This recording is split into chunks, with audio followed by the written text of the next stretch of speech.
Bueno, con respecto a la tarea, existe una cuenta para la entrega de las tareas. Las cuentas, si recordamos, están en el etc password. ¿Sí? Ahí las tenemos. Me parece que es la última cuenta porque fue lo último que yo creé. Y aquí tenemos la cuenta de tareas. Y aquí está el home de las tareas. Entonces, lo que tienen que hacer es copiar un archivo en este directorio. Ahora, esa copia no la pueden hacer como lo hemos hecho con CP. Si yo usara un CP, por ejemplo, voy a crear un archivo aquí que se llame tarea DGZ. Solo estoy creando un archivo que no tiene nada, pero que se llama así. Ahí está. Si yo quiero copiar este archivo y lo hago con CP, no lo voy a poder hacer. Tendría que poner tarea y en el directorio home, tareas. Y no lo voy a poder hacer porque no me pertenece este directorio y los permisos de ese directorio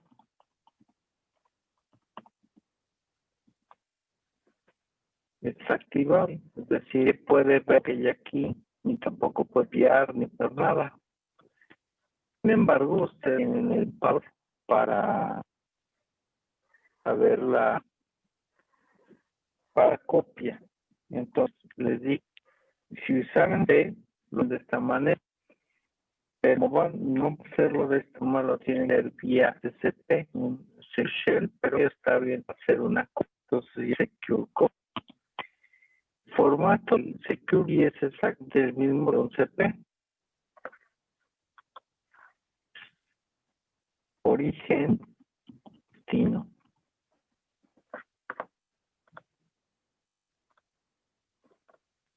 Ahora, ¿cómo es el origen y cómo es el destino? Pues en este caso el origen va a ser el archivo que se llama tarea y el destino se conforma de dos parámetros. Uno es el usuario y otro es la dirección IP de la máquina a la cual yo lo voy a copiar. Entonces, el primer parámetro que sería el usuario, en este caso es el dueño de la cuenta, que en este caso es tareas. Entonces es un CP de tareas y luego viene separado con una arroba la dirección IP o el nombre de la máquina a la cual se va a hacer la copia.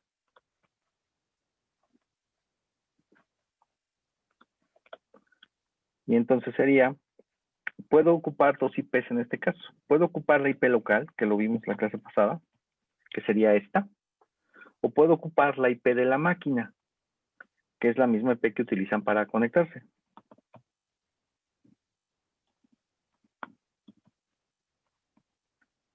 Ahora, si lo dejan así, lo que va a hacer es crear un archivo que se llama de esta forma, y ahí va a copiar este archivo, pero con este nombre.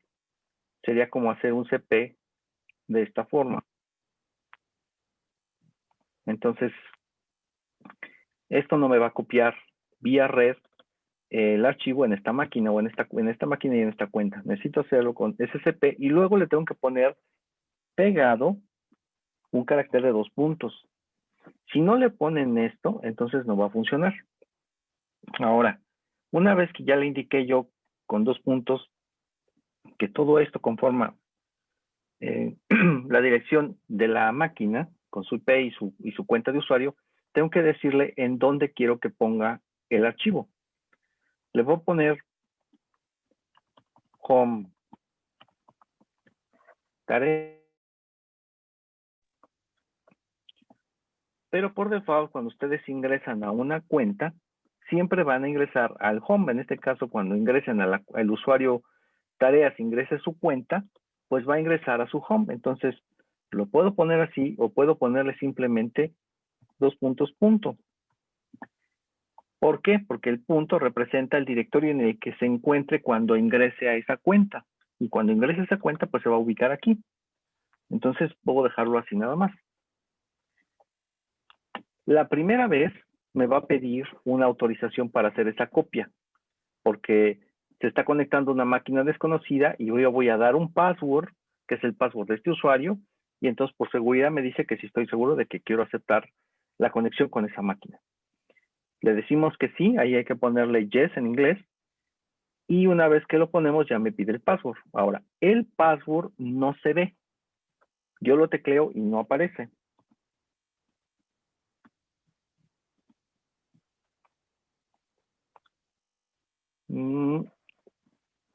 Dejen recuerdo cuál era el password.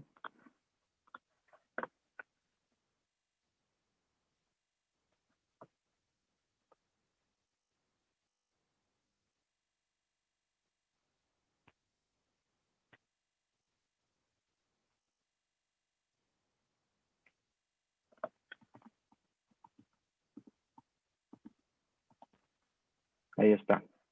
Entonces, cuando ponemos el password y lo ponemos correctamente, nos va a aparecer que está haciendo la transferencia, nos va a poner el avance, como es un archivo pequeño o vacío en este caso, pues lo hace de inmediato, y nos pone el nombre del archivo que copió y se acabó, ¿sí? Entonces, de esta manera yo ya copié ese archivo que está en este directorio y en esa cuenta vía el Secure Shell, usando el comando SCP, ¿sí? Entonces, es la manera en la que tienen que hacer la copia o la entrega de la tarea 4.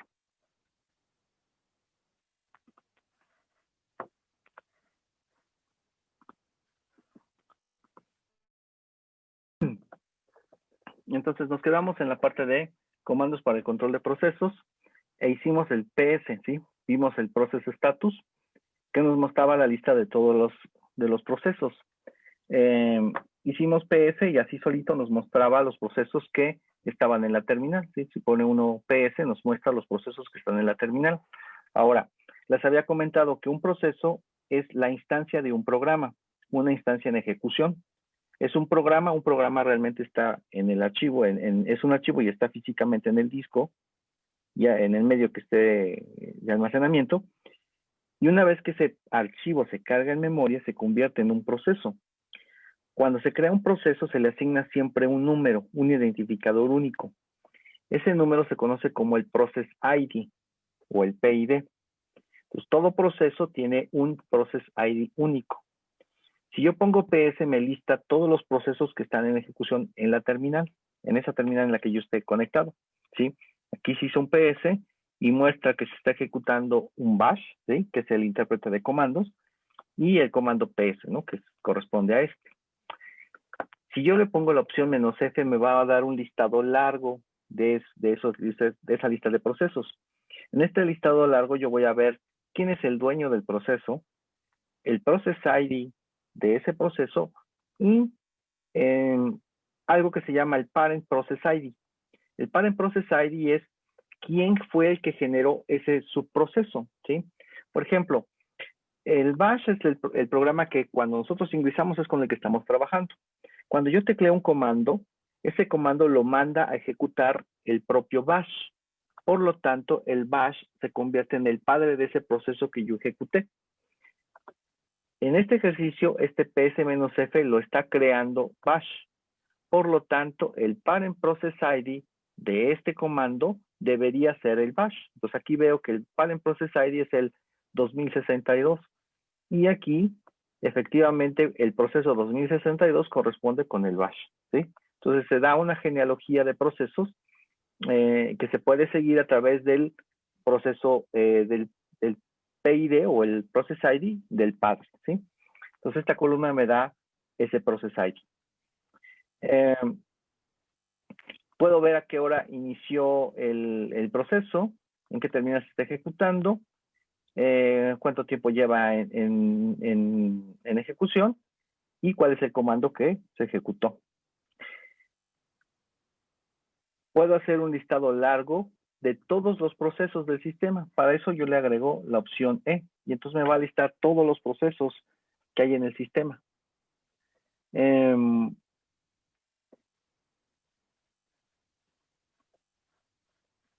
este caso voy a ver tanto los procesos de root como los procesos de cualquier otro usuario que esté en esa máquina ingresado, ¿sí?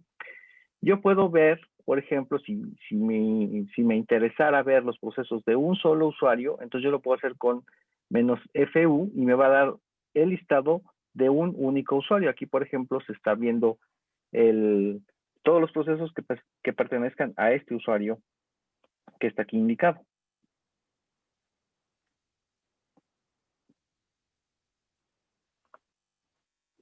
Entonces vamos a hacer un breve ejemplo de eso.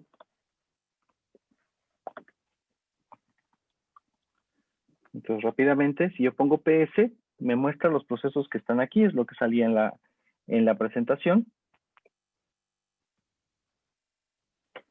Si yo pongo un PS-F, me va a dar un listado largo. Aquí yo veo cuál es el process ID. De nuevo, veamos que el parent process ID del comando PS es el 943.741, que corresponde con el process ID del bash. ¿Sí? Entonces aquí se da esta genealogía, ¿no? Puedo hacer, por ejemplo, esto. Puedo poner otro bash, ¿sí? Voy a crear otro intérprete, ¿sí? A partir de este creo otro. Eso ya lo habíamos hecho. Por ejemplo, la variable shLevel me decía, ahora ya estoy en el nivel 2. Si yo pongo un PS -F, yo veo aquí que tengo, en esta terminal tengo este bash, este PS-F, ¿sí? Este PS-F, su parent process ID es el que termina en 231. El que termina en 231 es este bash. Y este bash tiene el 741 como su proceso padre. Entonces vean que el original, que es este, creó un intérprete a través de invocarlo, y ese, yo puedo saber que este lo creó este proceso porque aquí puedo hacer el seguimiento del parent process ID. Y este ejecutó este comando PS-F, ¿sí? Entonces, digamos que este proceso, si fueran seres humanos, diríamos que este proceso es el nieto de este bash. Si yo me salgo, termino este comando, este bash que yo ejecuté aquí, y si yo pongo un PS-F, ya regreso a la condición anterior. Ahora, este PS es diferente porque este tiene este process ID, el 946.416, y este de acá es el 946.212. Como se van creando procesos, el process ID va a ir creciendo. Cuando llega a un límite, regresa al valor más pequeño que esté disponible y vuelve a continuar. De manera que siempre esté generando process IDs únicos. Ahora, si yo pongo PS-FE, me lista todos los procesos que están ejecutándose en esta máquina, ¿sí? Para poderlos ver cómodamente, yo lo puedo concatenar con un pipe y un less, ¿sí?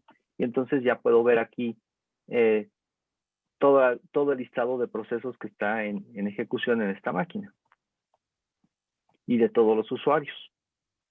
Si yo quiero ver de un usuario en particular, entonces pongo PS-FU root. Y ahí está, todos los procesos de root.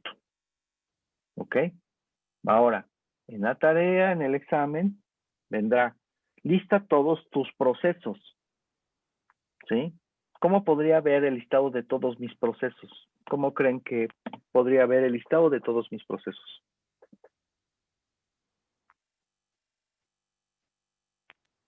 ¿Con el user? Exacto. En lugar de poner root, le pongo pesos user, que representa a mi usuario, ¿verdad? Ya sabemos que en mi caso particular es esto, ¿sí? Todos los procesos que le pertenecen a este usuario, que es EML. Pero de manera genérica, pues puedo poner pesos user, que representa el usuario que esté ejecutando el comando en ese instante, ¿sí? Y entonces aquí me lista mis procesos. Si ustedes hacen lo mismo, les listará los suyos. Pueden ser iguales o pueden ser diferentes en términos de la cantidad de procesos que estén ahí. Los process ID siempre van a ser únicos y los parent process ID también van a ser únicos, con excepción de este. Porque este proceso 1 es el padre de todos los procesos. Es el proceso init. Entonces, el padre de todos los procesos es el que e inicia todos los servicios que están en ejecución en esta máquina. Por eso es el padre de todos. Bien, entonces el otro proceso, el otro comando, perdón,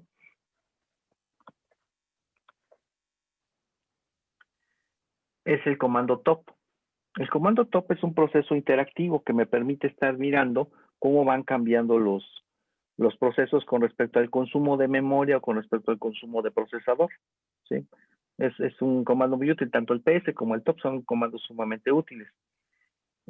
Tiene algunas opciones, como por ejemplo la opción "-b", que lo que va a hacer es listarme la salida del comando y lo va a estar repitiendo cada segundo o cada 5 segundos, dependiendo de cómo esté configurado el intervalo, y ahí se va a quedar, ¿sí? Entonces eso sirve cuando uno está haciendo un filtrado de la salida del comando top. Yo le puedo decir cuántas veces quiero que haga esa iteración de estarme listando el listado de los procesos con "-n". Yo le digo, por ejemplo, quiero que me lo listes 2 veces. Entonces, hará 2 listados y terminará. Si quiero ver para un usuario particular, le puedo poner "-1". Y entonces me lista los procesos de un solo usuario. O si quiero estar monitoreando un solo proceso, pues también le pongo "-p" y me monitorea el proceso que yo le pongo. Puedo cambiar el retraso con el que se está actualizando este listado del orden o el consumo de procesador y memoria con la opción "-d". Con eso yo le digo, quiero un delay de 1 segundo, o quiero un delay de 5 segundos, etc. Por default son 3 segundos. Ahora, eso es cuando yo ejecuto el comando y le pongo alguna de estas opciones. Sin embargo, como este es un proceso que captura la pantalla y que tiene una pequeña interfaz, pero en modo de texto, lo que va a hacer es estar listando o actualizando la pantalla de manera continua. Entonces, ya una vez que estoy en ese modo, que se parece un poco, digamos, la interfaz es como si fuera el editor, el Nano, que vimos, ¿sí? A ese tipo de interfaz gráfica, entre comillas, pero gráficos en texto, se le llama Cursor, ¿sí? Entonces, el comando top, cuando arranca en modo interactivo, inicia una sesión en Cursor y entonces permite tener diferentes columnas y campos definidos allí en la pantalla. Entonces, cuando estoy en ese modo, yo puedo tener estas opciones, como por ejemplo la del retraso, presionando la tecla D, y luego me pide de cuánto quiero que sea el retraso. De esto es lo que me interesa, los más importantes, digamos, sería por ejemplo la opción M, ¿sí? La opción M lo que va a hacer es listarme con respecto al proceso que consuma más memoria, de mayor a menor. Si lo que yo quiero es ver el comando del proceso, todo el path del comando, entonces le pongo la opción C, y me va a listar de todo el comando. Si yo quiero listar con respecto al consumo del procesador, entonces le pongo la P mayúscula. Por default siempre va a ingresar ordenando con respecto al consumo del procesador de tiempo de CPU. Si yo le pongo N, entonces lo que va a hacer es ordenarme los procesos no por consumo de procesador o de memoria, sino con respecto al orden del process ID. Con la opción R lo que va a hacer es invertir el orden ascendente o descendente. Cuando yo le pongo el número 1, lo que hace es que me va a mostrar cuántos cores tiene la máquina y el consumo de procesador por cada core.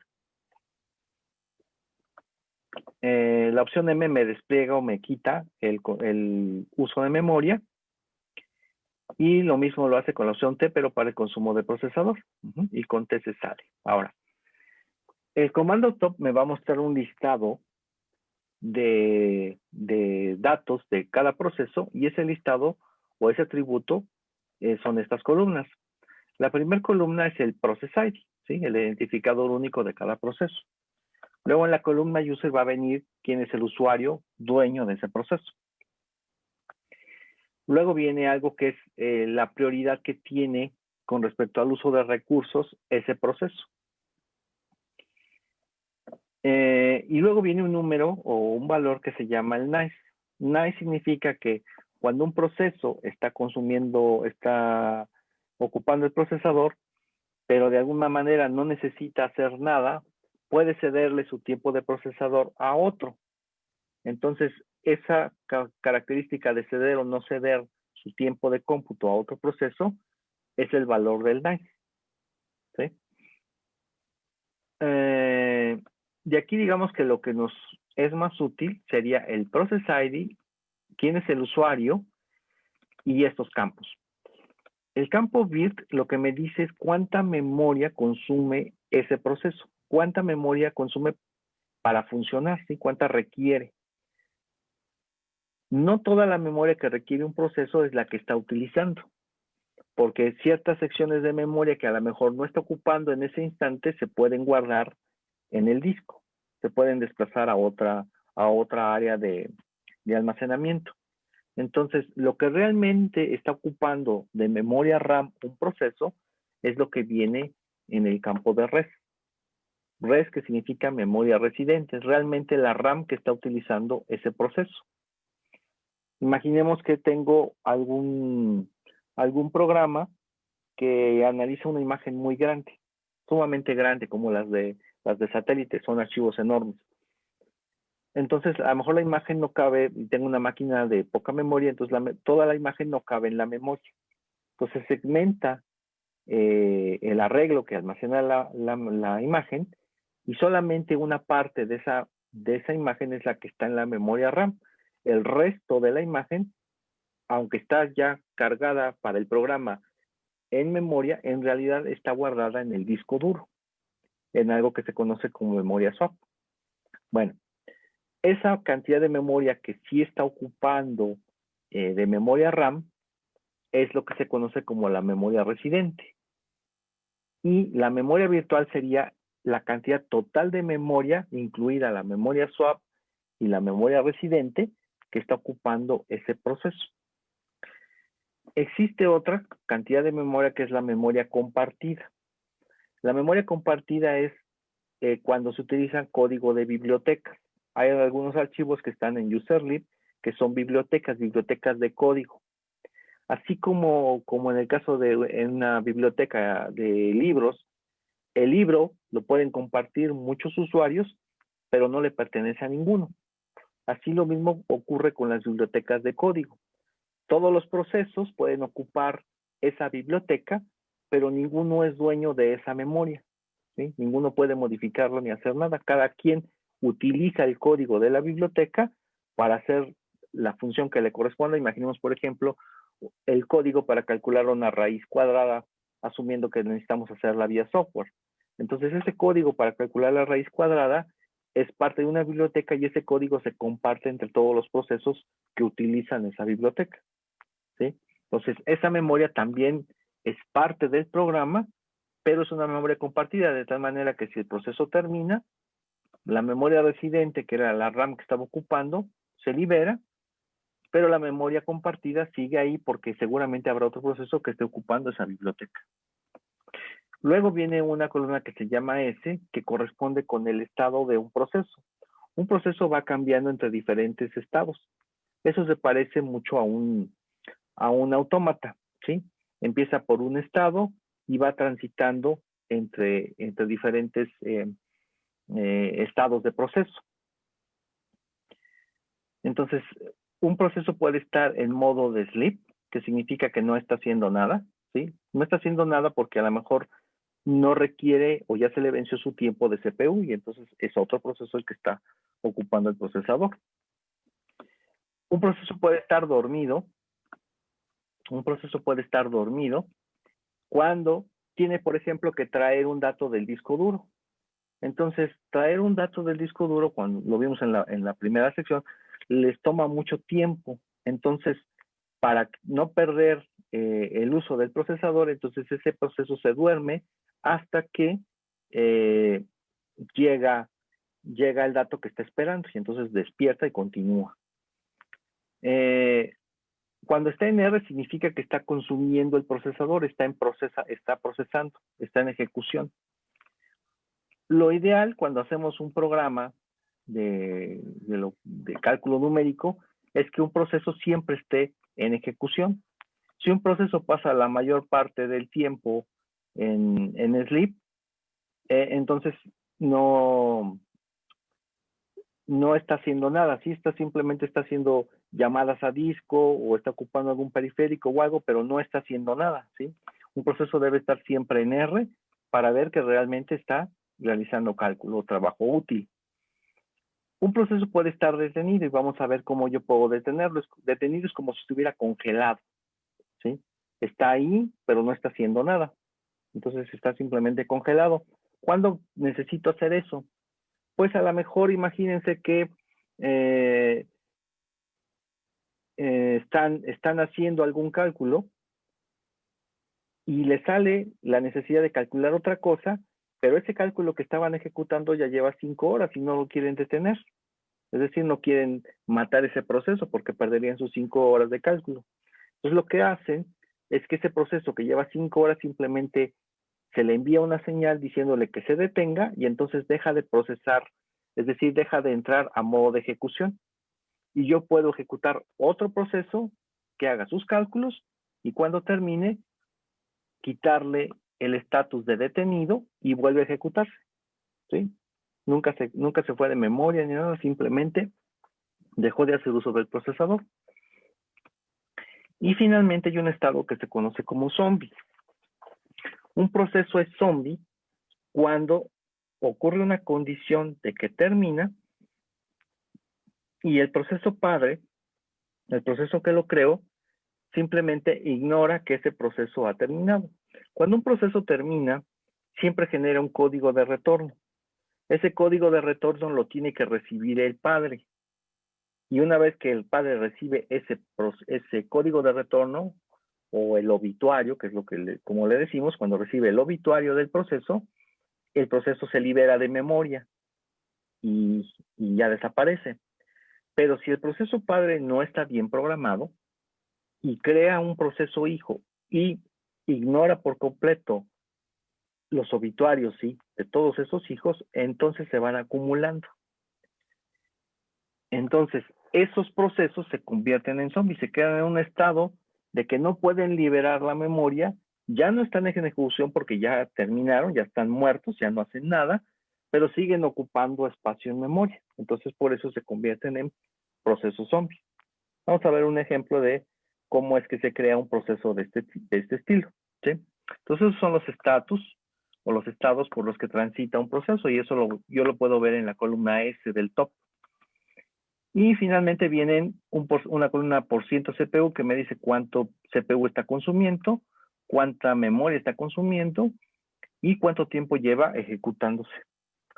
El último campo corresponde al comando del proceso, ¿sí? Entonces vamos a ver el comando top.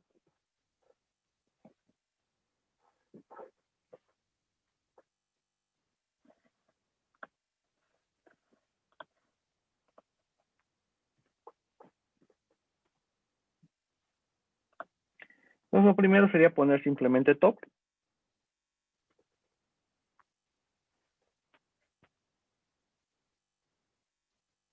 Y como ven, me lista o tiene dos secciones que están separadas por esta barra. Debajo de la barra, donde viene el process ID, user, la prioridad, el nice, el tamaño de memoria virtual que está ocupando el proceso, etcétera.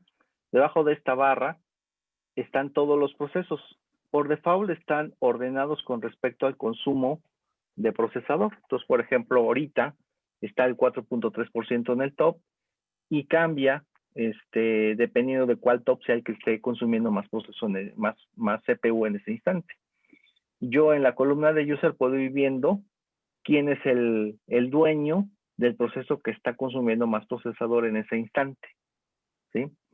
En la parte de arriba, lo que yo tengo es información general sobre el estatus de la máquina, ¿sí? Entonces, por ejemplo, aquí me dice que la máquina lleva prendida 49 días con 54 minutos, ahorita tiene 30 usuarios registrados y me dice qué tanto se utiliza de la máquina, ¿sí?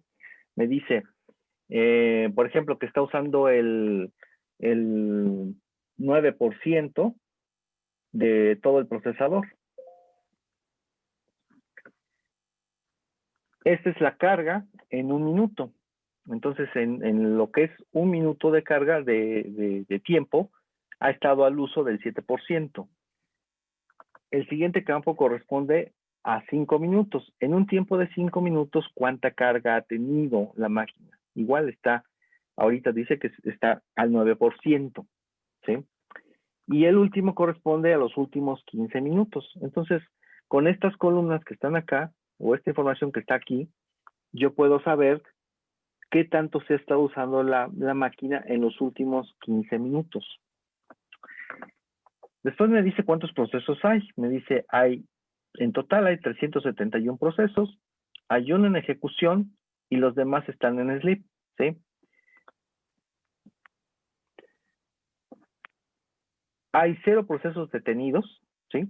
Todos están en ejecución, ninguno se ha forzado a que se detenga y existen 0 procesos zombie, ¿sí? Todos han terminado correctamente y el obituario es entregado al padre y todo se ha procesado correctamente, ¿sí? No existe ningún zombie. Luego viene el consumo del procesador. En este que viene US, se representa al consumo de procesador en tiempo de usuario. Existen 2 tiempos de consumo de procesador. Consumo de procesador en tiempo de usuario y consumo de procesador en tiempo de sistema. Cuando está en consumo de procesador de tiempo de usuario se refiere a cuando la máquina está haciendo cálculos, ¿sí? Que está procesando alguna cadena de texto, está procesando números, etcétera. Nada que tenga que ver con acceder a periféricos, ¿sí? Es cálculo, decimos es cálculo útil. Entonces, ¿cuánto tiempo ha pasado haciendo cosas útiles, cálculo realmente de procesamiento? Pues en este caso son el 0.2%, ¿no? O el 2%, más bien. Ahora, ¿cuánto tiempo está en sistema? Este sí se refiere a tiempo de sistema. El tiempo de sistema es cuando tiene que ir al disco, cuando tiene que leer del teclado, cuando tiene que leer del ratón, es decir, cuando está haciendo uso de periféricos. Lo que se espera es que el tiempo de sistema siempre sea bajo con respecto al tiempo de usuario. Nice es bueno cuando se ceden entre procesos, se ceden el tiempo, en este caso no ha sido necesario. ID se refiere a cuánto tiempo ha estado inactivo, pues prácticamente todo el tiempo está inactivo. Y otros tiempos, ¿no? No voy a entrar en más detalles de esto de acá.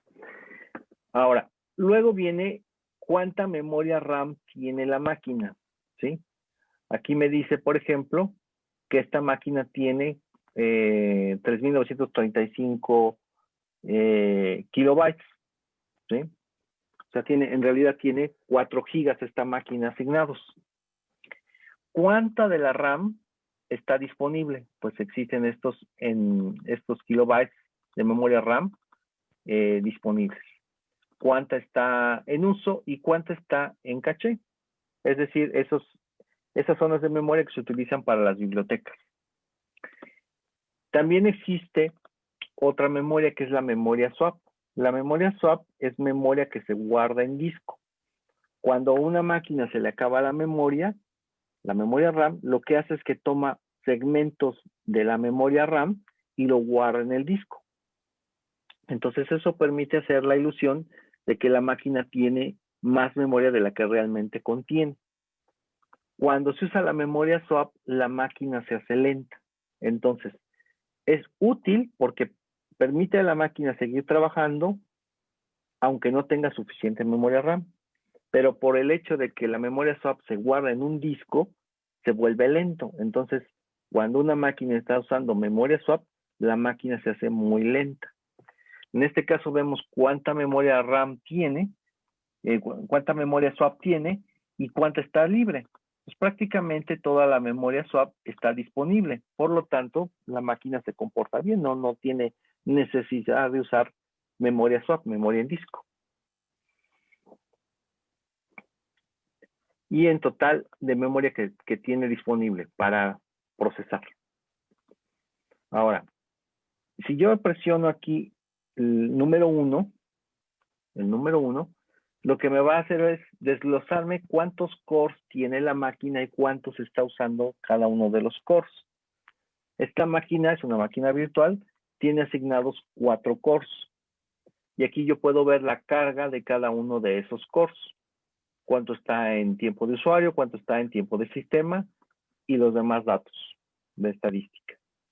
Si le presiono 1, regresa al listado original. Ahora, con respecto a lo que viene debajo de la barra, pues está listado siempre con respecto, o por default está listado con respecto a qué proceso consume más CPU. En la tarea, en el examen, se les pide, dime el proceso que está consumiendo más CPU. Pues, ¿qué tengo que hacer? Tengo que poner top y ver quién es el proceso que está hasta arriba. Se pide el usuario y el process ID de ese proceso. Entonces, aquí yo veo, por ejemplo, en este instante, que mi usuario es el que con este número de usuario, con ese número de proceso, es el que estaba ocupando el mayor consumo de CPU. Aquí tengo el porcentaje de uso de CPU, porcentaje de uso de memoria, cuánto tiempo lleva ejecutándose y cuál es el comando. La memoria total que ocupa el proceso y la memoria RAM que realmente está ocupando. Siempre la memoria residente es menor que la memoria virtual. La memoria virtual es el tamaño completo del programa y la memoria residente es cuánto de ese tamaño realmente se ocupa en memoria RAM. Y esta es la cantidad de memoria que ocupa para las bibliotecas, para ese código que es compartido con otros programas.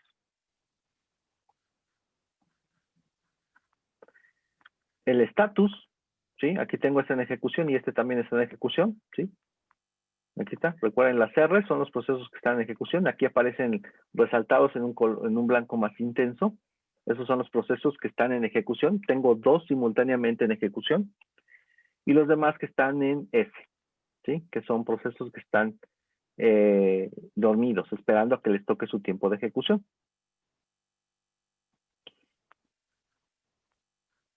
Si yo presiono la letra C, lo que hace es que me desglosa el comando de manera más explícita con toda la ruta, ¿sí? Todo el path del comando.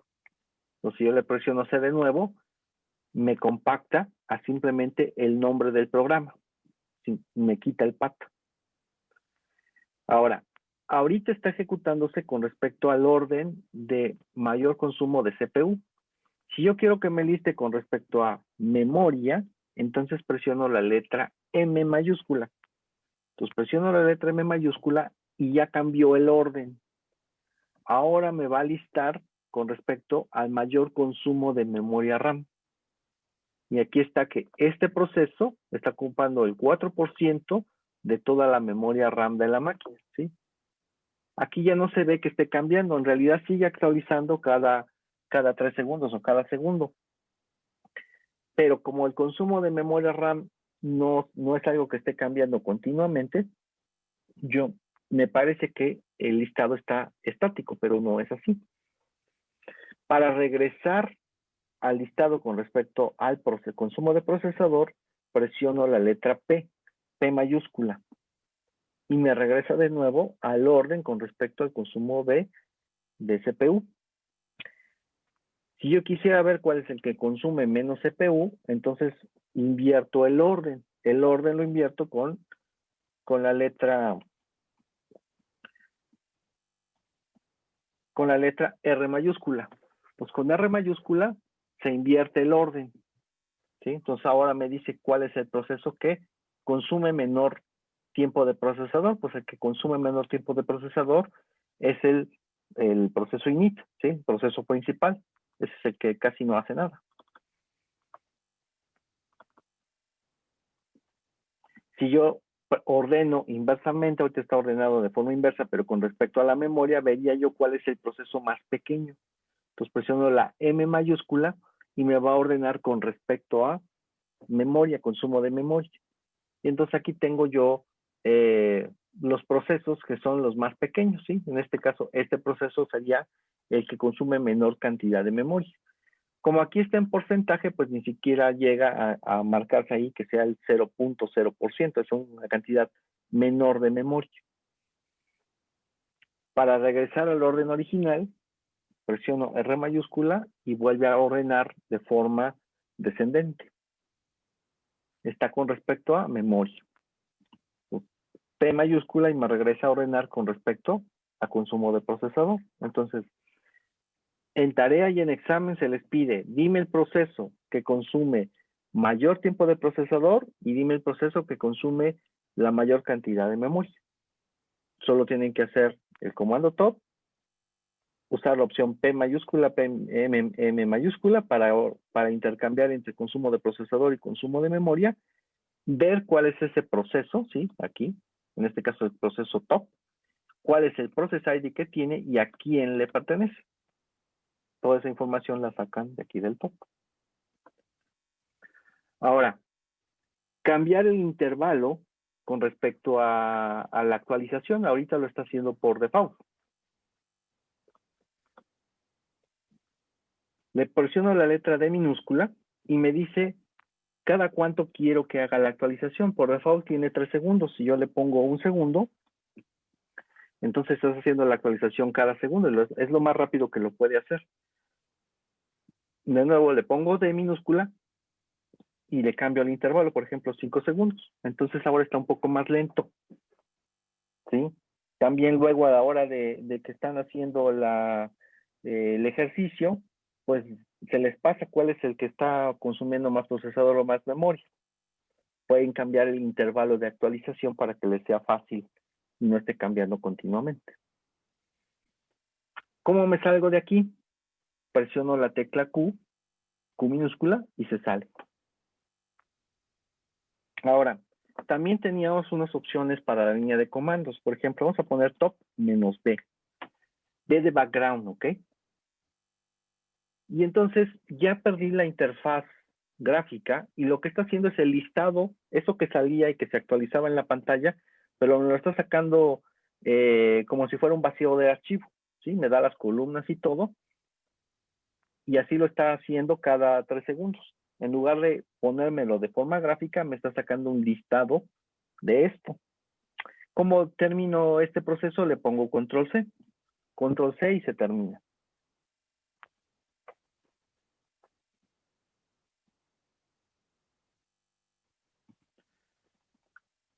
Quiero que solamente me lo haga una vez, solamente me haga el despliegue de toda la información una vez, entonces uso la opción "-n" y le digo cuántas veces. Y ya, lo hizo una vez. ¿Para qué me puede servir esto? Bueno, pues porque a lo mejor yo necesito hacer un filtrado de la salida del comando top.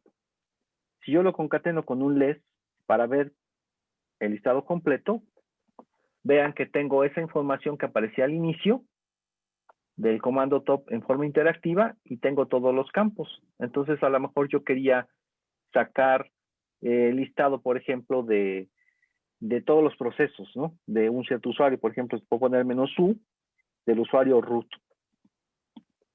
Y entonces me está dando el listado de todos los procesos con respecto al consumo de procesador, ¿sí? Y del usuario en particular, del usuario root. Todos mis procesos. Ah, pues entonces le pongo con pesos user para estar todo en orden, ¿sí? Nada más de un usuario. Y aquí están, ¿sí? Y entonces, como me lo entrega de esta manera con la opción "-b", yo puedo enviar, por ejemplo, esta salida a un archivo. Recordemos que con mayor que redirecciono la salida y lo puedo enviar a un archivo. Entonces, aquí estoy enviando este listado de procesos usando el mayor que a un archivo que se llama top. Y mi número de usuario o mi nombre de usuario. Entonces, si hago un ls, debo tener un top. Aquí está, top ml. Si yo veo el contenido de top ml, pues es la salida de ese comando top. Si quisiera ver lo que lo hiciera, no sé, 4 veces, entonces aquí le pongo -n4 y lo mando al mismo archivo. Entonces va a ser ese top 4 veces y esa salida se va a quedar guardada en el archivo top user. Ya terminó.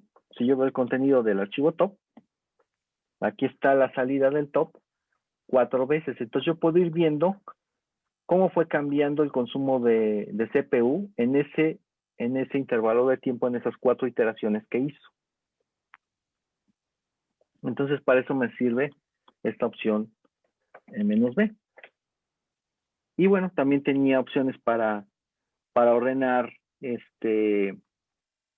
como hemos dicho, ¿no? Con respecto al usuario, con respecto a la memoria y con respecto al procesador. ¿Ok? ¿Dudas?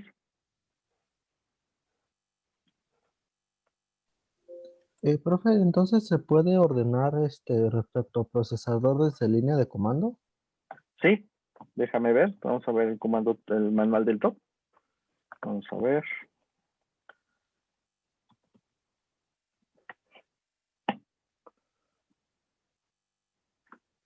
Aquí está "-o", y luego viene el nombre del campo, dice, nombre del campo. Entonces, vamos a ver. Aquí están todas las opciones. Recuerda, siempre que no nos sabemos algo, pues lo checamos aquí, ¿no? Vamos a ver si es nada más ponerle, vamos a ponerle top, "-b", "-n1".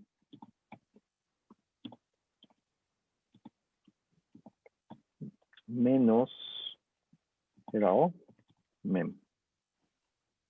No reconoce el campo mem. A ver, ahí está. Entonces ahora me hizo la ordenación con respecto al consumo de memoria. ¿Sí? Aquí está. Ve que el que está hasta arriba es el que consume más memoria, es el que tiene 4.3% de consumo de memoria. ¿Sí? Entonces se usa la opción "-o" y con eso ya te ordena con respecto. Tú le puedes dar cualquiera de estos campos, ¿no? Por ejemplo, con respecto al process ID, ¿no? Entonces "-o" y le pongo "pip". Voy a ponerle un less para que sea fácil. Y ya me hizo la ordenación. Por default lo hace en forma descendente, ¿no? Entonces es el process ID más grande y así va hacia abajo. Entonces al final debe estar el process ID 1. ¿De acuerdo? Entonces el "-o" como que lo ordena conforme al campo que seleccionemos. Exacto. Y te lo ordena en forma descendente, ¿no? Va, gracias. Uh-huh. Podríamos sacar, por ejemplo, ¿cuál es el proceso? Como les dije, ¿no? ¿Cuál es el proceso que consume más memoria? Vamos aquí, %mem.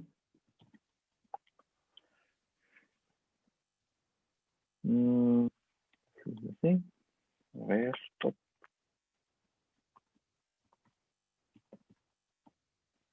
Aquí está, mira. Si se le pone un más, va de mayor a menor. Y un menos va de menor a mayor. Vamos a ver.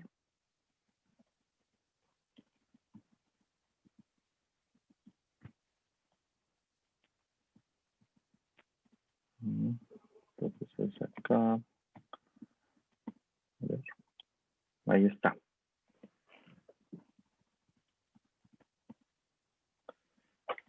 Por ejemplo, ordenar con respecto a la memoria y quiero saber cuál es el proceso que consume más memoria. Como le puse en menos, va de menos a más. Consumo de memoria, o sea, con respecto a este campo que es el consumo de memoria.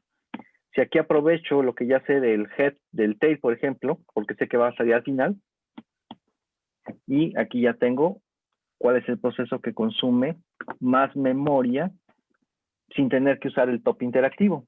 ¿Para qué me sirve esto? Pues si yo quiero hacer un script para hacer esto, ¿no? Imagínense, por ejemplo, aprovechando las cosas que ya sabemos, ¿no? Esto está separado por espacios, ¿ven? Todos los campos están separados por espacios. Pero aquí yo tengo múltiples espacios. Entonces ocupo el comando tr. Y había una opción "-s" que te quitaba repeticiones. Aquí le digo, quítame las repeticiones de Ahí está. Estaba mal mi tecleado, algún carácter metido aquí. Ahí está. Ya no tengo múltiples espacios en blanco, ya solamente tengo uno, ¿ven? Ahora, ¿cuál es el campo? Es el 1, 2, 3, 4, 5, 6, 7, 8, 9, 10. El 10 es el consumo del proceso. 10, 11, 12. Entonces aquí lo puedo pegar, por ejemplo, con un cut. El delimitador es el espacio. Ahí estoy diciendo lo que es el espacio. ¿Y cuáles son los campos? Pues me interesa el process ID. Como aquí hay un espacio antes del 249, hay un espacio ahí. Vamos a ver si es el 1. Es el 2. Ok, entonces este es el campo 2, 3, 4, 5, 6, 7, 8, 9, 10, 11. ¿Sí? Entonces el 2, el 11, el 2 es el tiempo y el 3 es el proceso. Ahí está. Entonces, dime cuál es el proceso que consume más memoria y dame el process ID. Sería darme también el nombre del usuario, que es el 3, el valor y el proceso. Entonces aquí está. El process ID del proceso que consume más memoria, a quién le pertenece, cuál es el consumo en porcentaje que tiene de memoria y cuál es el nombre del comando o del proceso. Si quiero con el que consume más procesador, pues entonces le pongo con respecto al CPU. Es lo mismo, pero con respecto al CPU. Y ahí está. Solamente que el campo para el CPU no sería el 11, sino que sería el 10. Ahí está. El comando top de este usuario con este process ID es el que está consumiendo el 12.5%.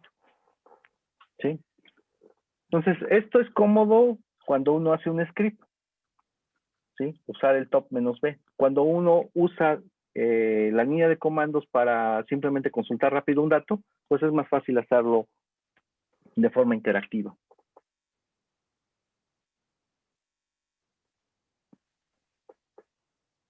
Recuerden, se salen con Q. Bien, si no tienen comentarios, entonces vamos a ver un concepto que se llama procesos en primero y segundo plano.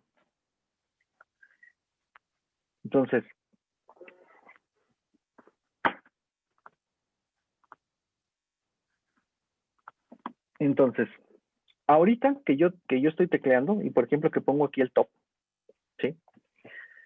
Este comando top se está ejecutando en algo que llamamos primer plano, ¿sí? Tiene capturada la pantalla, yo no puedo hacer nada más que lo que el comando está haciendo. Si quiero hacer otra cosa, tengo que terminar este proceso con una Q y continuar haciendo lo que yo quiero.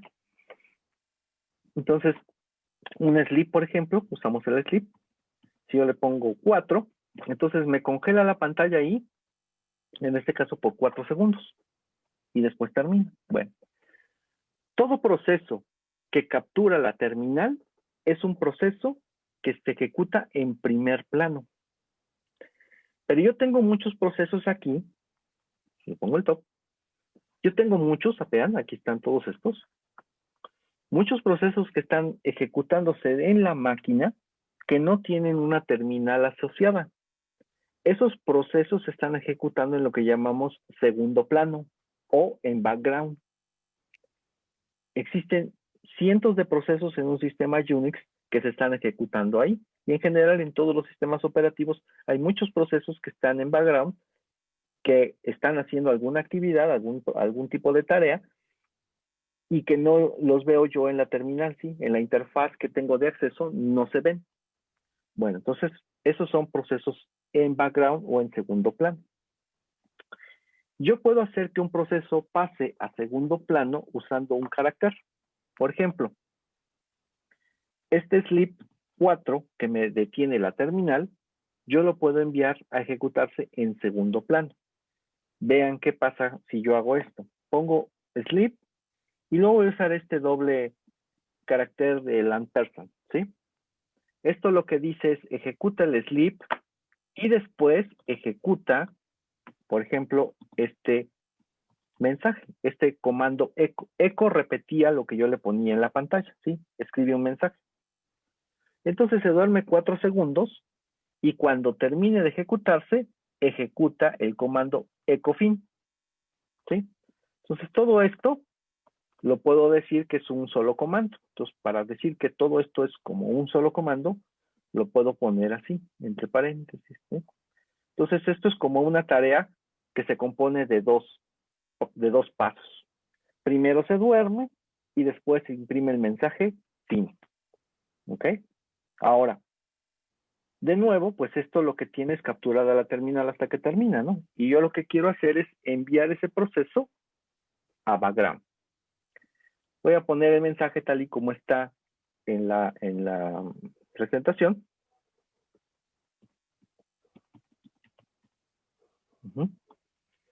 Entonces se duerme 4 segundos y luego va a poner el mensaje terminó el sleep. Bien, ahora esto estaba en primer plano. ¿Cómo lo envío a segundo plano? Pues le pongo un solo ampersand. Le pongo un ampersand así nada más y ese proceso se va a ir a segundo plano. Le doy enter y vean, yo recuperé la terminal. Y cuando se vencen los 4 segundos, ejecuta el siguiente comando. Entonces yo estaba haciendo enter, puedo hacer otra cosa y el comando sleep seguía ejecutándose, solamente que ya estaba en segundo plano, en background, y cuando terminó ejecutó el sleep y por eso salió, terminó sleep. Y una vez que termina, en otro enter que yo presione me dice que se acabó la tarea, ¿sí? El job o la tarea acaba de terminar y me dice cuál es la tarea que terminó. Voy a enviar 2, ¿sí? Le voy a poner un intervalo de tiempo más grande. Voy a ponerle 5 y luego voy a ejecutar otro con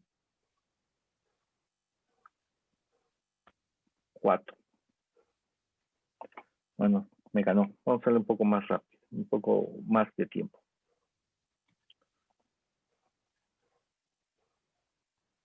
A ver.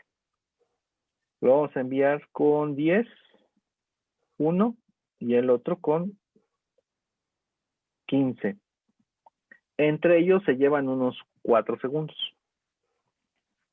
Entonces yo puedo estar haciendo aquí, ya terminó el sleep de 10 y de repente terminará el otro sleep de 15. Ya está, terminó el otro sleep de 15. ¿Sí? Entonces eso es un conjunto de trabajos que se están ejecutando en background. Entonces para enviar un proceso a background le tengo que poner un ampersand.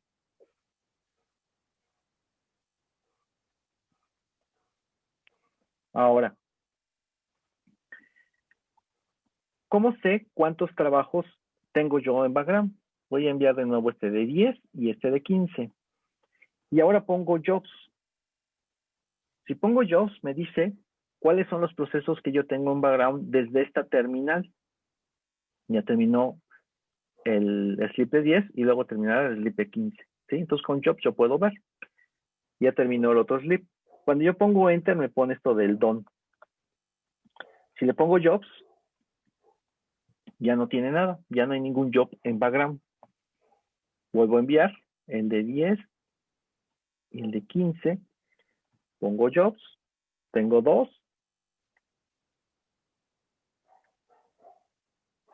Termino el de 10.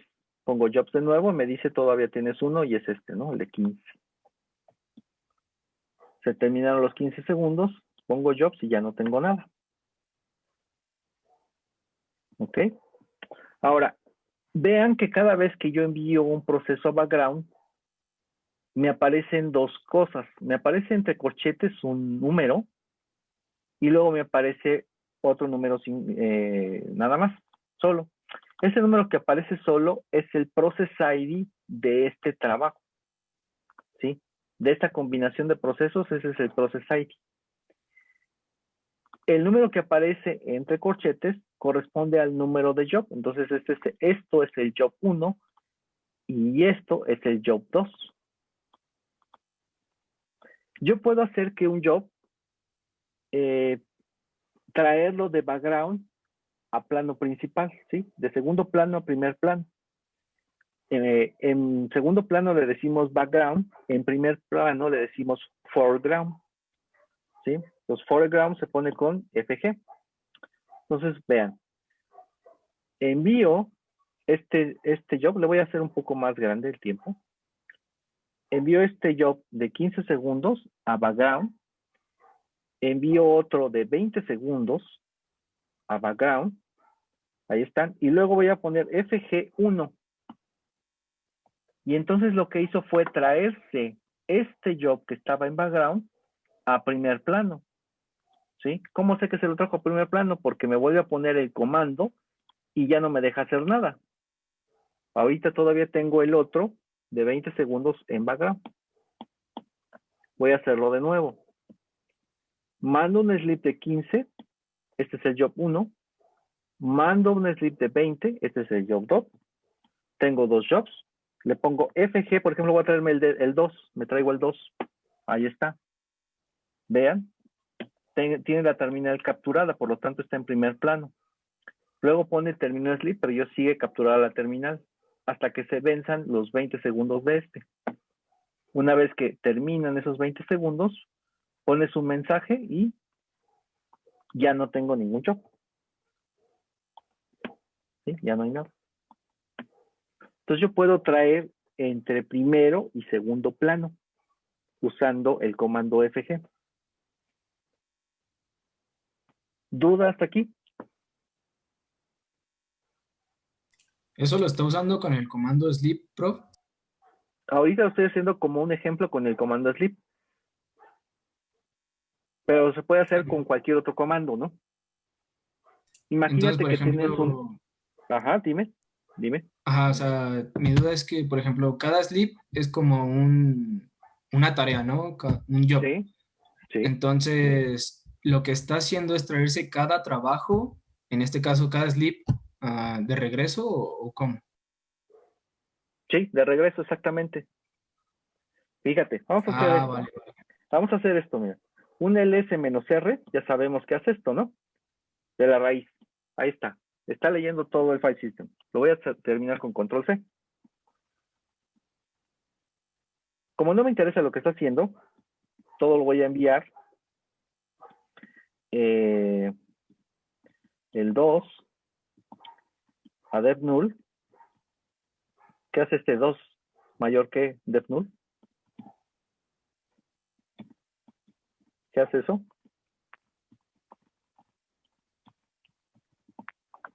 ¿Qué hace esto de aquí?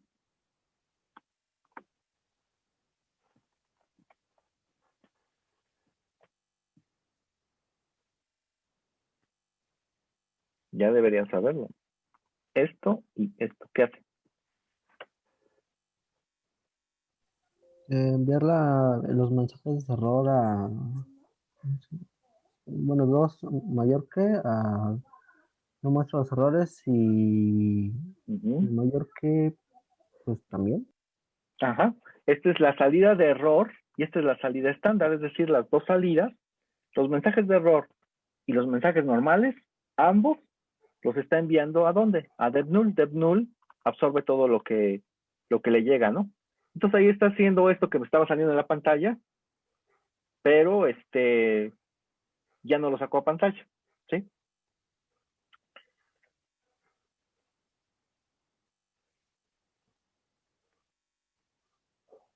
Ok, esto es un poquito más largo, vean. Dura más tiempo, ¿sí? Bien.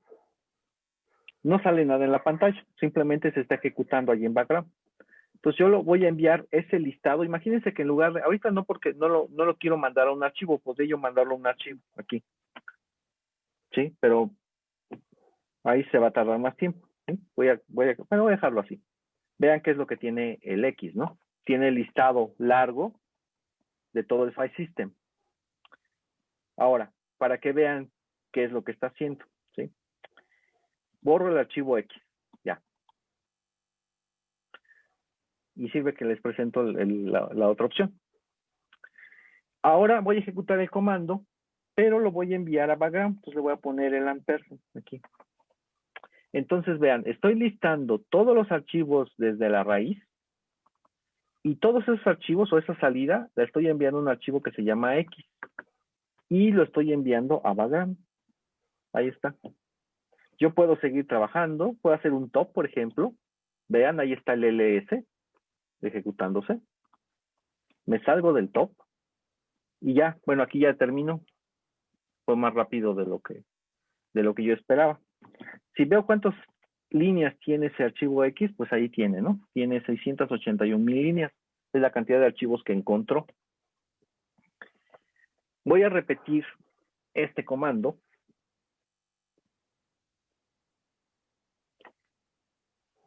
Está en background. Y ahora le pongo FG1. Entonces, cuando yo puse el ampersand, lo mandé a background, pude hacer el top.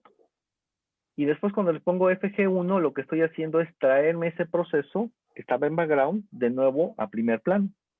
¿Sí? Y aquí está. Y entonces concluyó el proceso en primer plano. ¿Ok?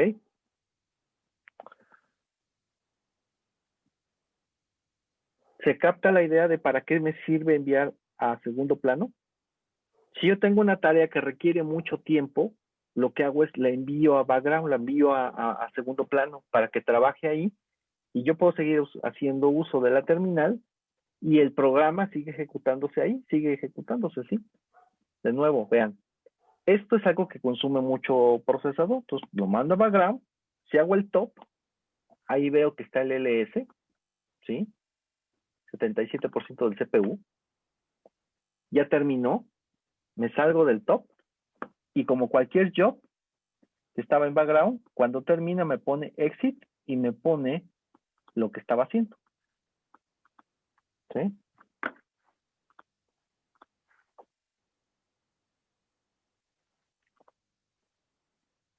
A ver, hagámoslo la mayoría de ustedes, vamos a ver cómo se nota, ¿sí? Entonces pongan esto así como lo tengo aquí.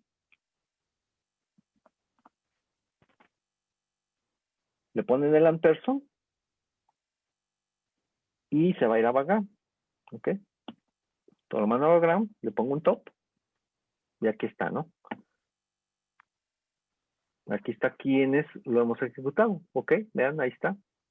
Ahora se tarda más porque tengo 4 cores, entonces tengo 4 en ejecución, vean. Y yo me salgo con Q, puedo seguir trabajando, mi LS ya terminó y probablemente el de algunos de ustedes, igual aquí tenemos otra compañera, ¿sí? Entonces vean, ustedes pueden seguir trabajando, pueden hacer el top también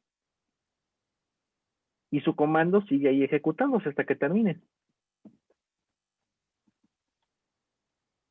¿De acuerdo?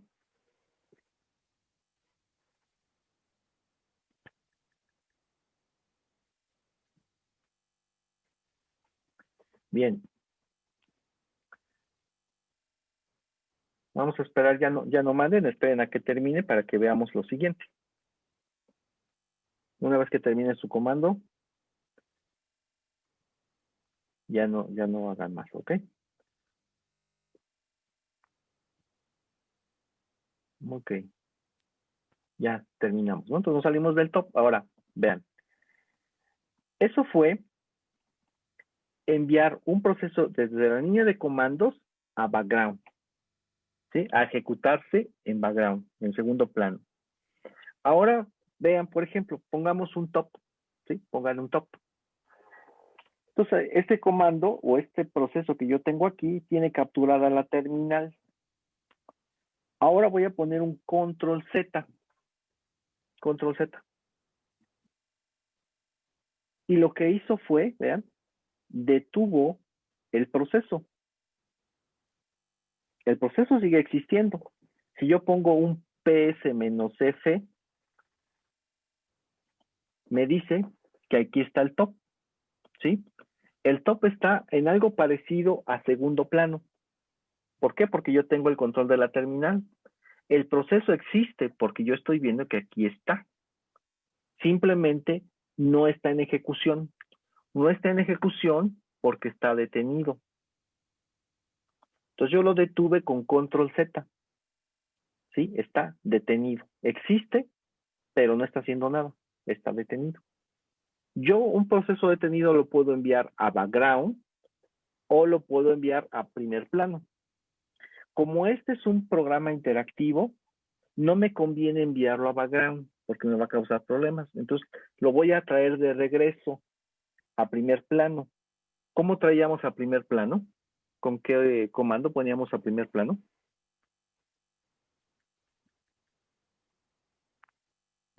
¿Con FG? Con FG, exacto. Veamos cuál es el job. El job es el 1. Entonces pongo FG espacio 1. Y ahí está el top.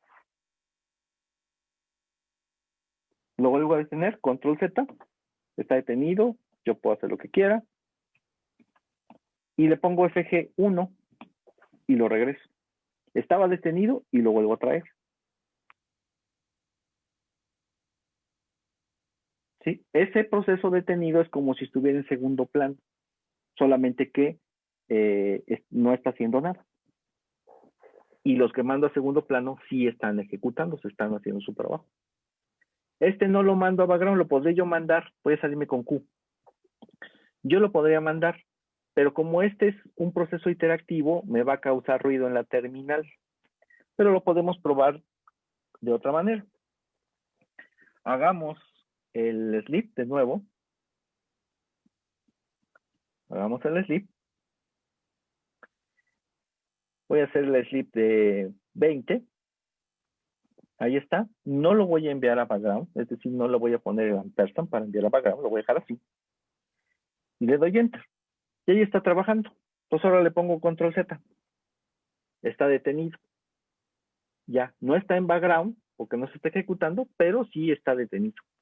Para enviarlo a background, existe BG. BG y el número de job, BG1. ¿Ok? Y ya le puso el ampersand y ya terminó, vean. Le puso el ampersand porque lo envió a background. Voy a hacerlo de nuevo, otra vez. Ahora voy a ponerle 30 para que dure un poquito más. Ahí está ejecutándose, tiene la terminal capturada. Lo detengo con control Z. Ya, me regresó el prompt. Recuperé la terminal. Voy a enviar ese job a background. Entonces le pongo BG y le pongo 1. Y está en background. Puedo traerlo de nuevo a primer plano. Le pongo FG y le pongo 1 y lo recupero de primer plano. Le puedo detener de nuevo, control Z, lo detuve. Lo mando a segundo plano con BG. Sigue siendo el mismo número de job. Y ya se vencieron los 30 segundos, entonces cuando lo mandé, pues ya se ha venido su temporizador y terminó el sleep. ¿Sí? Entonces yo puedo estar conmutando los procesos entre primer plano, segundo plano, detenerlos, y todo esto para poder hacer un uso más cómodo de la terminal. ¿Dudas?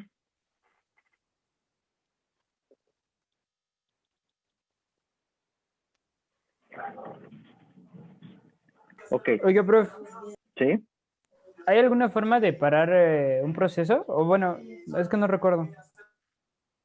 ¿De parar? Ok. Ahorita lo que hicimos fue detenerlo, que es pararlo. ¿Sí? Ve. Fíjate. Algo donde es muy evidente. Menos LR, esto, ¿no? Si yo hago esto, ahí está, ¿no? Si yo le pongo control Z, ya se detuvo. Ah, bueno, no, me refiero más como que deje de ejecutarse. O sea, porque ahí está como ejecutándose en segundo plano, ¿no? No, O no está bueno, ejecutándose. No, mira. Ahorita está detenido. No está haciendo nada. Está completamente detenido. Si yo le pongo top, no aparece ese proceso. Vamos a ponerle un top. Fíjate, top menos U, en este caso mi usuario. Todos mis procesos. Y aquí está el LS. El LS no está consumiendo nada de procesador. Está detenido. Ve, ahí tiene la T. Está detenido. No se está ejecutando. ok. Existe ahí, pero no está haciendo nada. Me voy a salir. Si le pongo jobs, me dice cuáles son. Aquí está el LS, ¿ok? Ahora lo voy a traer de nuevo a primer plano. Bueno, este no hay problema, este lo puedo enviar a segundo plano. Solamente que si lo envío a segundo plano, me va a llenar aquí la terminal de cosas. Sí, lo voy a hacer yo nada más. Lo voy a poner BG, o sea, enviarlo a background, LS, y B. Background, el job 1. Y continúa sacando a la terminal todo el listado. Pero yo ya no puedo hacer nada porque está en background. No lo puedo detener, no lo puedo detener con control Z tampoco. Por eso les dije no lo hagan. ¿Sí? ¿Qué tengo que hacer aquí? Pues entonces aquí, aunque no lo veo, el prom ahí está, solamente que está saturado por todo lo que me saca la pantalla. Entonces lo que voy a hacer es ponerle FG espacio 1 y le doy Enter. Entonces el intérprete debió haber traído a primer plano este comando.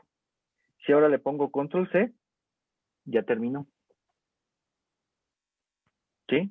Entonces, estaba el ls-r, que me llena la pantalla, ya no me deja hacer nada, a menos de que yo le ponga Control Z o Control C. Control Z lo detiene y está, pero está detenido, y Control C lo aborta. Entonces le puse Control Z, lo detuve. Luego hice un BG1, porque este es el job 1. Entonces lo mando a background. Como lo manda a background, me regresa por default del prompt. Entonces estoy aquí en el prompt. Pero yo no veo el prompt porque está sacando el vaciado de todo el listado y lo está sacando a la pantalla, entonces yo no veo nada. Pero lo que yo tengo en realidad es el prompt.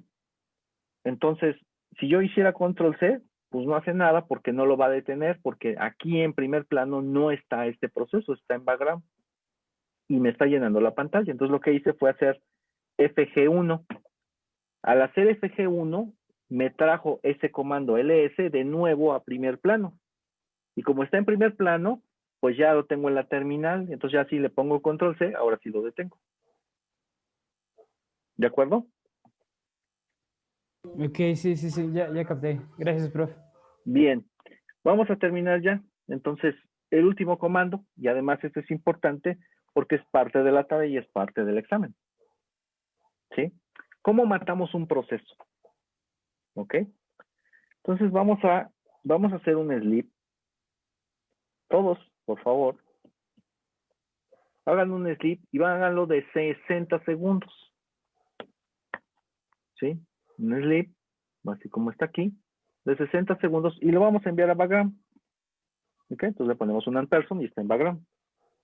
Ahí está. Si yo le pongo jobs, me dice tienes está en ejecución.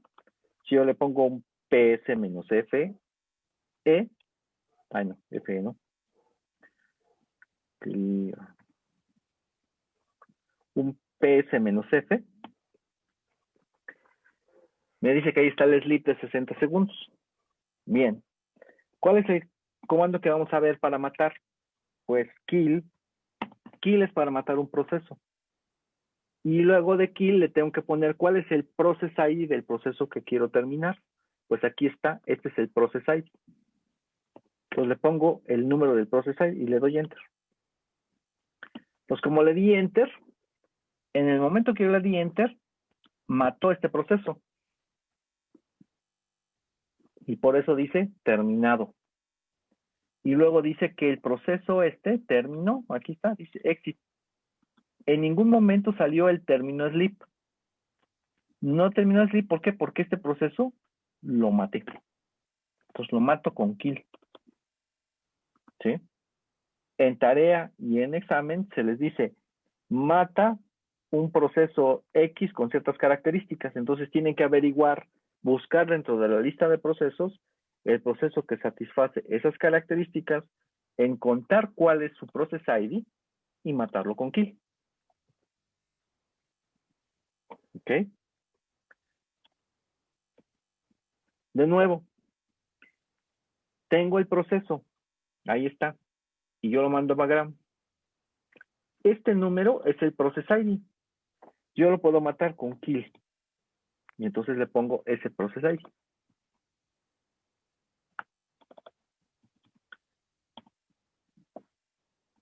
Y ya me dice que el proceso fue terminado. ¿Sí? Nunca salió el término sleep.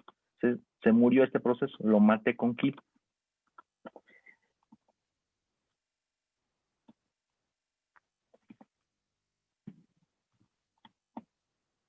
Aquí tengo varios slips de ustedes. Voy a tratar de matar uno aquí al azar. Vean, traté de matar este proceso que tiene el 951.211. Aquí está, es este del azar. Yo traté de matar su slip. Lo hice, pero me dice operación no permitida. ¿Por qué no puedo matarlo? Pues porque ese proceso le pertenece al azar. Y yo ejecuté ese comando como un usuario cualquiera. Entonces, un usuario no puede matar el proceso de otro usuario. Solamente el administrador puede matar procesos de otros. Y entonces me voy a permitir hacer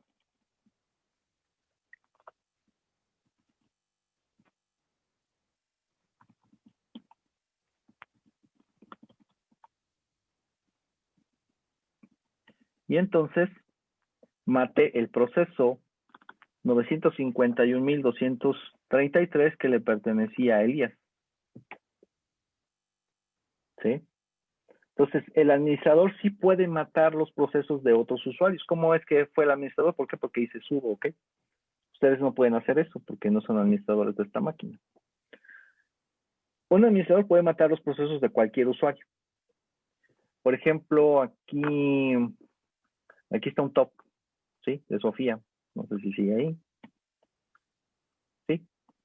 Entonces, por ejemplo, yo puedo matar el top de Sofía. Sudo kill y el proceso ahí. Ahí está. Entonces ya no está el top.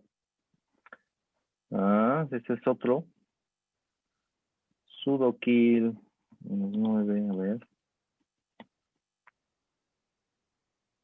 Ya no está. Hay dos. Ahorita hice un kill así, sin nada, que envía una señal, se llama una señal de término. Pero yo puedo cambiar el tipo de mensaje para abortar un programa o para matar un programa. Puse un kill -9. Un kill -9 es una orden inmediata de que termine, no importando la situación o lo que un proceso puede ignorar la orden de terminar, ¿sí? Pero la orden -9, esa no la puede ignorar, ¿sí? Pues cuando quiero terminar un proceso, forzar que termine como administrador, uso la opción -9. Por ejemplo, aquí hay otro proceso que está un ls aquí dando ruido. Entonces lo puedo matar, así. Y ese ls ya no está. Entonces algunos de ustedes vieron cómo sus procesos murieron.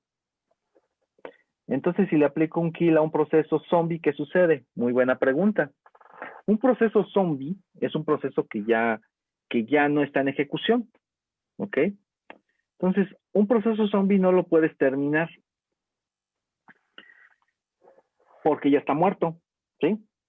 Entonces, ¿cómo matas a un muerto viviente, no? Pues no, con un kill no lo puedes matar. Resulta lo siguiente. Cuando un proceso termina, genera un obituario. Decimos a decir que es el cadáver del proceso. ¿Quién se tiene que hacer responsable del cadáver del proceso? Pues el padre, ¿sí? Ahora, cuando el padre no se hace cargo de sus procesos que mueren, todos esos cuerpos quedan ahí, ¿sí? El resto del proceso queda ahí, en la memoria, ocupando espacio, ocupando un procesador. Ya no hacen nada, ya no están consumiendo procesador, pero siguen ocupando espacio. Entonces, esos son los zombies. Ahora, sucede lo siguiente. Cuando un proceso generó muchos procesos, o algunos procesos, y no se hizo cargo de esos procesos que terminaron, quedan ahí latentes como zombies. Cuando el proceso termina, ¿sí? Cuando el proceso que los creó termina, esos procesos son adoptados por el proceso init, ¿sí? Hayan terminado o no. O sea, el padre de todos los procesos. Ese es el proceso init. Entonces, cuando el proceso init adopta esos procesos, si esos procesos ya terminaron, se hace cargo de esos restos que quedan, ¿sí? Del cadáver se hace cargo. Y ese, como se hace cargo del obituario del proceso, el proceso ya desaparece. Entonces, ¿cómo matas a un zombie? Pues matas al padre. Matas al padre y de esa manera te deshaces del zombie. ¿Cómo sabes cuál es el padre? Pues entonces lo que tienes que hacer es checar el parent process ID y a ese parent process ID es al que tú terminas. Va a morir el padre, el zombie va a ser adoptado por init e init, como si está bien programado, se hace cargo del obituario del proceso y desaparece. Así es como te deshaces de un zombie.